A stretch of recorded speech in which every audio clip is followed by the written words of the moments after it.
What's up, guys? It's Michael here. In this video, we're going to talk about what are the differences between liability and assets. There are actually two main factors between the two. Liabilities are anything that does not make you money, and assets are things that make you money. Between the two, there are a lot of differences that can actually intertwine between the two of them. I'm going to break them down for you so you can decide whether the purchases you make or investments you make in the future is considered a liability or an asset. So we're gonna look at the most common one, which are liabilities. They're anything that do not make you money. For example, let's say, eating, for one example, is mainly will be in the liability sector, in the section, because most of the time you do not make money from eating. Eating is a necessity that is used to keep you alive. The only exceptions are if you cook food and you sell it to other people as like a product and service, such as restaurants or even places that deliver food. That in that section will be considered an asset. But most of the time, eating is just a liability, but you cannot avoid it. Another example is modern days now is television. A lot of people still watch TV. Even majority of the platform people now can watch TV on their computer because the computer has more functional options than a TV. Yeah, TV is larger, but compared to a computer you can do way more things with. And another example of a liability is, how do you put it? Is also owning a vehicle. A vehicle can also be considered a liability depending what you use of it. Most of these topics or examples I suggested could be both a liability or an asset. So I'm gonna break it down into an asset. An asset, anything that makes you money, such as owning a home. Owning a home, depending how you look at it, it can be a liability or an asset.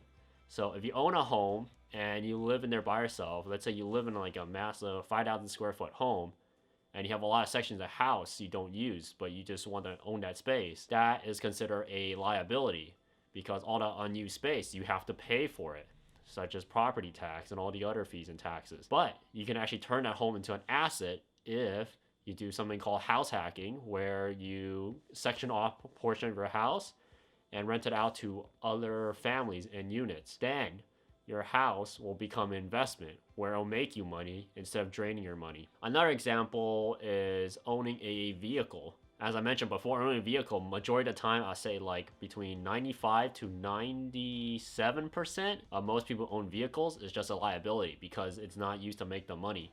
The only very few exceptions is owning a vehicle that is registered underneath your business name, meaning you can write off taxes. So basically, you will not lose as much money, but at the same time, you can use that to make it become an asset, such as, let's say, owning an electrical vehicle, and you register underneath the company, and you're saying that you're using that vehicle to basically perform and work for your business. It's basically used for work.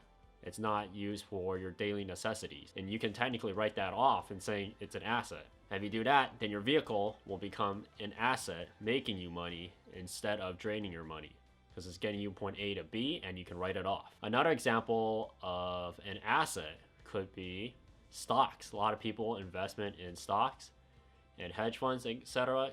in that topic. And stocks itself, it's a really risky type of investment. It's really volatile depending the way how you play it. It depends on the person and the experience with it. So with stocks, it's also another type of investment that can help you make you money or can be a liability or make you lose money instead. So it really depends overall at the end how you dictate the stuff you do is a liability and asset. So anything you do, such as eating, driving, maybe even playing games, can be considered an asset instead of a liability. Because, for example, playing games, there's a lot of people on YouTube who like to watch this type of content, and you film it, put it on YouTube. At the end, you find an audience. An audience will pay for your products and services, and that, instead of becoming a liability, it'll become an asset. So overall, takeaway of this video, I want everyone to understand what's the difference between the two and whether you can actually spin off between the two. So instead of having more liabilities, so if you have something that you like to do, such as, let's say, majority of people like do is gaming, they like to go eat and shopping, maybe turn that into an asset. Maybe turn that into what you want to do in the future and share that, that experience with other people online on the internet. Because the internet can make most liabilities into assets depending on the way you spin it off. So at the end, I hope you guys find this video enjoyable and really informational. I hope you like, share, and subscribe, and I see you next time. Peace.